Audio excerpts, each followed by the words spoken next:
I, Dr. James Wesley, place this testimony here as a record of the events leading up to the death and destruction of everybody that worked at the corporate offices of AET Pharmaceutical found in Washington State.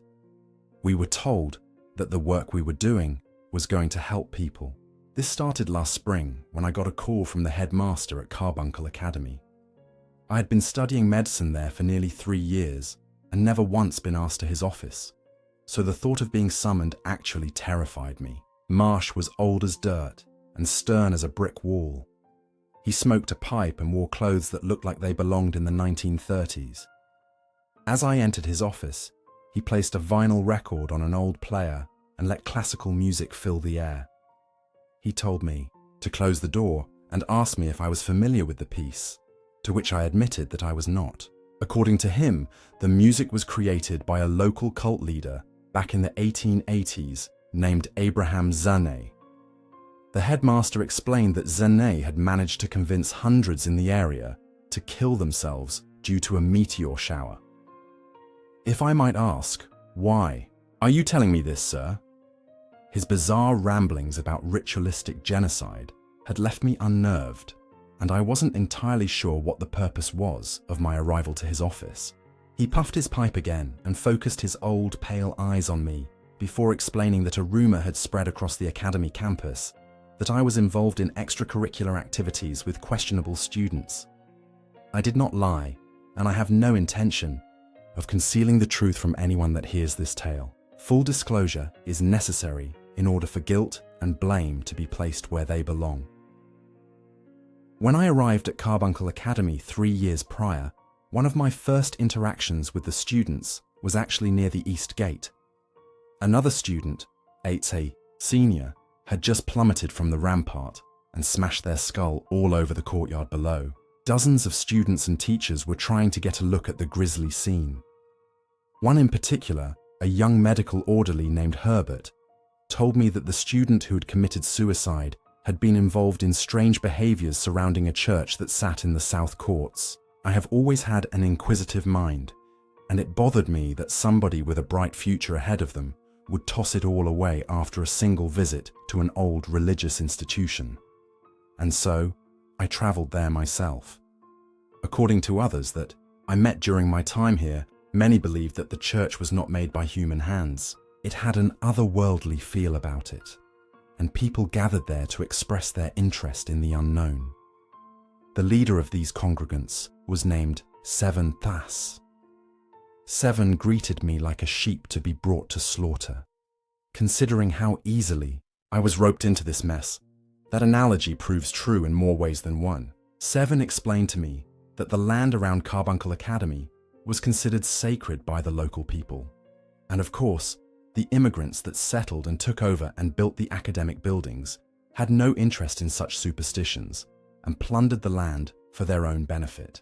The church, he claimed, was the only last remnant of the old world. I asked him about these strange rumors surrounding the church and the student that had committed suicide. He told me that there were star charts that some students studied here in the church that the teachers considered questionable. Apparently, they showed systems that didn't match modern astrology and therefore were deemed inferior. The student that had jumped from the wall had somehow learned more about these charts, and that night, knowledge had caused them to end their life. I told all of this to Headmaster Marsh, explaining that ever since that encounter, I had dabbled in the esoteric along with Herbert and Seven. I had come to theorize that the charts, which baffled so many, were actually not showing any stars that we were familiar with at all, but rather from an age-long past where these skies were still luminous in this area.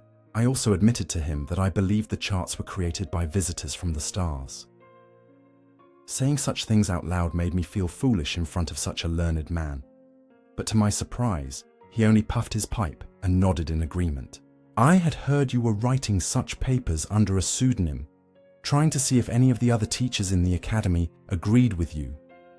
As it turns out, there is a chapter of this school's history that has been covered up, which relates to your own investigations, and that is where the story of Zane comes in. Headmaster Marsh explained to me that the board of directors had agreed to keep the works of Zane under lock and key, almost 100 years ago, but over the past few generations, things got forgotten, and a few of the papers that the cult leader had written were able to leak. The star charts and the books that I had been studying at the church in secret were actually part of those papers. But are you saying that there's truth to the ramblings of a fictional story where he claimed to have seen aliens? I asked. The story, which I can summarize, connected to the meteor shower that Marsh had already told me about. During the late 1880s, Zenny said that large monolithic objects fell from the sky all across Dunwich County. He believed these objects were actually from the Earth's moon, and they revealed that these aliens were living amongst us. It had sounded insane when I had studied it, but the papers had included detailed descriptions of the aliens and illustrations. The beings looked like massive slugs with thousands of eyes and skin as smooth as silver. Moon beasts, he had called them, and he claimed that the crash of the monoliths was the first step in their plan for coming to Earth. We had hoped to keep these matters private, but because of your own meddling, we've attracted the interest of a third party. Somebody that wants to invest in this goose chase, Marsh told me. And to my surprise, he told me that this new company wanted to hire me full-time as a medical professional. You understand, of course, this sort of employment would be off the record, and the Academy would deny any involvement, Marsh warned. I was still dumbstruck by this sudden turn of events, so I did my best to keep my feet on the ground and recap what was happening. So, a fresh-faced entrepreneur company wants to hire me as a medical professional based off my theories relating to esoteric magic and star charts from ancient cults, I asked, rubbing the back of my neck sheepishly. It all sounded a bit outlandish. That's all I know for now. A Mr. Lang is meant to contact you shortly and give you further detail. But I should also advise, this is not the sort of position that you turn down, James. Your papers make the Academy look bad. We're doing you a favor by letting it slide and getting you out of our hair rather than kicking you onto the streets. I gritted my teeth, trying to think fast as I stood up and looked at his taxidermy trophies. If that's the case, then it would be awful for anybody to realize that you were ostracizing me just because I spoke the truth, I countered. Marsh raised a weary eyebrow. He knew that I was threatening him. What do you want? All we want is to make this go away. Let AET have the headache, he said tiredly. I knew what I might demand before he even finished speaking. Herbert and Seven, their expertise in these fields exceeds mine, and their insights will be valuable. They will be joining me for this new assignment, I told him. Marsh promised he would make it so, and so we did. I didn't really pay much attention to the details of our transfer to the small town of St. Maz. There was a clinic there that was reopened for AET a few months back, and that was where I got to meet Lang. He was a tall, dark-haired Asian man with a brutish spirit, and most of that first meeting is a bit of a blur. I was too eager to find out what sort of work my colleagues and I would be assigned to pay attention to, especially because I knew it meant some of these theories that I had written about might be true. When I expressed such excitement to Lang, he promptly offered to give me the charts and notes that were connected to these scandals the Academy so venomously wanted to cover up. The Zenne incident, he called it. For posterity, I'll provide a short summary of what we found in those notes before I explain what we did with this knowledge. Despite being a religious cult, I was surprised in the writings of Abraham Zani to find that he was a learned man. He studied astrology and philosophy quite avidly. He included quotes from Shintoism and even ancient Mayan texts in his writings, which all centered around the belief that the world we live in is not the only one that exists. In short, Zani saw through the monolith a secondary realm that exists alongside the one that we live and breathe on. The true world, as he called it, sounded starkly different than the flourishing life of Earth. Zine said, "On the other side of the mirror, life hardly exists at all. There were long, streaking lines of white and strange tall buildings that defied architectural standards of our world, corridors and stairwells that spanned whole galaxies and seemed to circle black holes. He theorized that these places were connected somehow to the star charts from the church, and that the church itself was, in fact, a conduit which held more power in our universe than others. A conduit, he claimed, was the result of the collective memory of the culture around that spot. The longer the collective memory could recall details about the location of the true world that existed there, the longer the evocation would still exist in our world as well. This explains why the members of the congregation felt an otherworldly connection when they saw and prayed in the pews. They were actually sliding in and out of an alternate dimension. We're hoping we can try to learn more about this collective memory that he spoke about. We begin trials tomorrow, Lang explained. I should have had further questions about all of this, but the sheer excitement to be a part of the groundbreaking discovery was so overwhelming that I kept them to myself. The next day, we had about a dozen people show up to participate in what Lang called a clinical trial. The drugs we administer here are not FDA approved, of course, so they will be signing waivers and non-disclosure agreements. They'll be paid once the 6-week period has come to an end. In private, he explained to me that each patient would be given a slow drip of psychedelic drugs and other substances that were designed to enhance neurological functions. I began the testing immediately. It took less than 48 hours for one of the subjects to die. I would like to say that I knew their name or that I understood why they had died, but I can't say either of those things because I would be lying. I just finished a shift rotation on the other side of the facility where we were working to manufacture the equipment for these samples when I heard a loud scream from the patient area. My natural instinct was to run and assist. Herbert was there, holding down this patient as she cried horribly and shook and vomited. After a full recovery about an hour later, I took the time to obtain a statement. You were given approximately 4 doses before you experienced this unfortunate side effect. Could you describe what caused this or what you feel went wrong? The patient was looking at us like we were strangers, even though we had been there for a while now. True, we hardly knew each other, but the level of distrust was disheartening. I encouraged openness, especially due to the health benefits. I'm starting to think that this might be a lie, she said as she coughed up more blood. Per standard protocol, I urged them to explain what caused their outburst. You'll think that I'm crazy, but I saw something slinking in the shadows. I felt like I was back there in those corridors, running from it. The halls never ended, and the strange shadow just kept getting closer. I was soon to discover that 4 other patients had similar experiences, and I had missed them. That couldn't be a coincidence. When I told Lang about it, his response troubled me even more. Increase their dose and monitor their brain activity. I want to get a clear picture of what they're seeing the next time that they have an episode. Are you suggesting that we actively place our patients in harm's way? I asked. We are only letting their mental state be at risk. Their physical body remains here. We have no means of crossing over to the other side, and neither do the creatures they are envisioning, Lang said dismissively. I wasn't so sure that was a solid excuse, but I was obeying orders still and not questioning the methods. I wanted to learn more, and it felt like we were finally making progress, so I did as I was told. The results began to trickle in again over the next month. Our patients were sharing the same nightmare.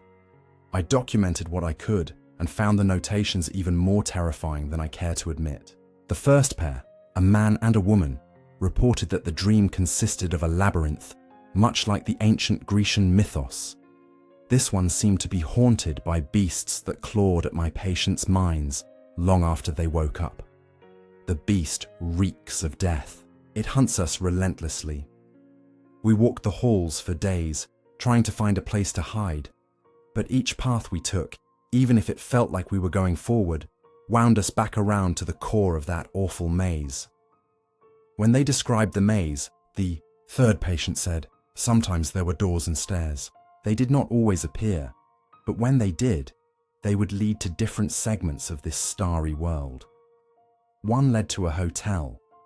The rooms were always empty, but the patients would talk about screams and crying in the empty rooms, something trying to dig its way out from under.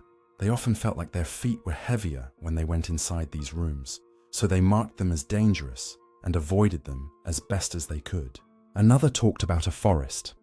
I found this framework quite interesting because it seemed to follow the same principles as the hallways. The forest would snag and twist about, circling a lonesome mountain that the patients never seemed able to reach. They would hear distant static that was luring them to the mountain.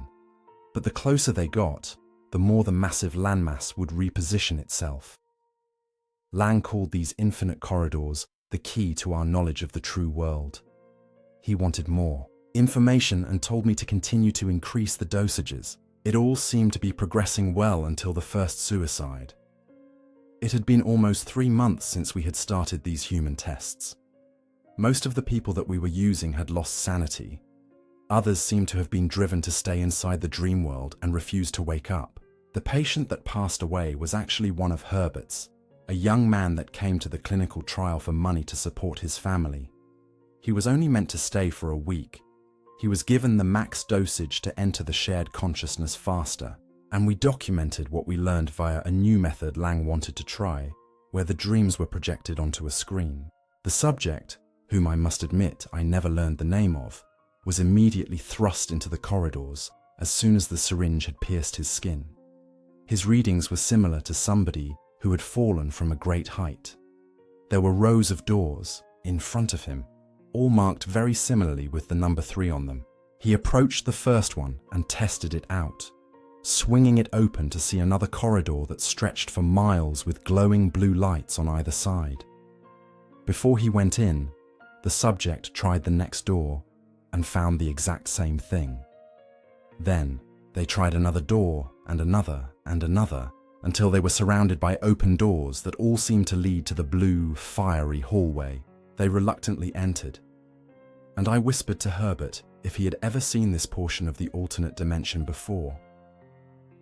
I had been doing some studying of their mental health as they go into the true world. If I'm not mistaken, the halls and the mazes they find themselves in are of their own making. Each time that they're tossed into this labyrinth, they are making new pathways that intersect and grow the maze, he told me. I was fascinated by that theory, but too focused on the feed to provide any sort of insight on what it might mean. There was a single door in front of the subject. This one was already open, and inside, there was a slender woman wearing a familiar outfit that looked like the uniforms from AET. I commented, trying to get a better look at the woman. She was a redhead with sparkly blue eyes, and I'll admit, even attractive. She was mouthing words we couldn't understand to the subject, and I was trying my best to keep an eye on his physical reaction. Whatever she's saying to him, it's causing quite a spike in his adrenaline, Herbert said, as he reached for the device that would take the subject out of the dream. Oh wait, we need to see what happens. This could help us, I said. I regret pushing things that day. The woman kept talking, the levels kept rising, and then, at the end of whatever speech she had given to our subject, she took out a syringe. It reminded me of the same one that we administered to place them within the dream. She plunged it into the patient's neck, and in that instant, they woke. They gasped for air as if they had been drowning, their gaze confused and fearful as they looked at us. What happened in there? I asked, but they didn't respond. Before they even dared to try and comprehend the situation, the patient jumped from their bed and ran toward a nearby railing. They ran straight on past the railing, falling to their death without even a scream passing their lips. An autopsy revealed nothing out of the ordinary for their brain function. Lang considered the whole incident just a simple misunderstanding and miscalculation, but I wasn't so sure. I kept replaying the footage of the blue-eyed woman in my head over and over. Who was she? Did she work for us? What had she told the subject to make them want to kill themselves? Over the next few weeks, those questions were compounded by even more issues with the patients. Some were refusing treatment, harming themselves to stop the dreams. They just wanted to go home. I felt sorry for them, but Lang insisted that their work was hardly finished. We've only scratched the surface on what this maze is, what sort of abilities it can give us. We need more players in this game, James. Can you help us? I knew what he was asking. He wanted me to be a recruiter, and I played that part quite well. I went back to the academy, this time as a representative of the AET company. Even though this campus had been my home for nearly 2 years, stepping back into it now was overwhelming. I didn't feel very welcome anymore. A few students stopped and saw my badge that represented AET and made a few hushed comments amongst themselves, and then they zigzagged around to avoid being near me. I turned about to ask what they were saying when somebody bumped into me and dropped their coffee on my clothes. "Ah, watch it," I said, jumping back and looking at the young woman. She had curly red hair and freckles and blue eyes. She reminded me of the same woman that I had seen in the visions of our patient. But how was that possible? "I'm so sorry." "Are you okay?" she asked as I tried to ignore the burning liquid that covered my shirt. Fine. It's fine. Do I know you?" I said as I helped her gather the papers that she had dropped. I couldn't help but notice familiar esoteric symbols and graphs on the paper. Was she a student of Zini's teachings too? "I don't think so, but you know me now. I'm Emma Carter," she told me as she spotted the logo on my shirt. "And you're with the corporation that we're contracting with?" she asked in surprise. "You're familiar with us?" Headmaster Marsh made an announcement about a month ago that we had a new internship program happening with the company. But I'll admit, that's not the only time I heard about you. Let's just say that there were a few ugly rumors circling about the people that go to work for them, Emma told me. Rumors? What kind? She pointed toward a nearby study lounge, and I followed her to discuss this privately. You probably know this firsthand, but the people who go to work for you, they never come back and finish their studies. They disappear, she whispered. I can see it in your eyes. You know that it's worse than that, Emma said while I averted my gaze. I thought about some of the things that had happened to the patients that I had tested with. I didn't want to think that we were hurting them, but I couldn't deny that it was dangerous. Some of them had already tried to off themselves, and some had been successful. I had been pushing these things out of my mind, focusing on the endgame for the research. But something about the way this young woman spoke made me pause and realize that I was being a monster. What is it? What do you know? Emma asked. I know that we've been dabbling in scientific discoveries that will shake the very foundation of our entire human race. Alternate dimensions that connect via endless halls. I paused to see if any of this sounded familiar, and decided to make a guess about her studies. It's what Pastor Zine was researching almost 100 years ago. Am I right? Emma actually looked surprised that I was so forthcoming. I think I might know something that can help you, she told me. She wrote a time and place for the South Dormitory to meet that very night. A group of us have been getting close to unlocking what Zine learned all those years ago. Bring your own calculations, and I think we can reach a solid understanding of this alternate dimension. I'll admit, I was stunned. She knew so much about this subject. It made me think about what I had seen in that vision. Was that an alternate reality where Emma had already become a member of AET?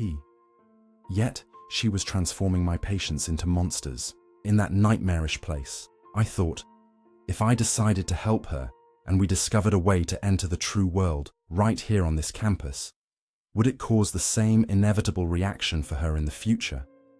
Was this what fate was? I didn't have the answers, but the questions troubled me. It felt as though an unseen force was pushing me along. I didn't even feel that my free will was existent, as I realized that the only course forward would be to meet with Emma and the others. Away, acolytes! Whatever this power is, it wants us to find it, I decided. The true world was almost within reach, new information that could reinterpret the entire universe. As a man of science, I thought there could be no other way to go. I checked the map of the campus where Emma wanted us to meet. The location was obvious, the dark church where all of this started almost 100 years ago. I took a break at the cafeteria and took off my coat to eat a fine lunch with my logbook hidden.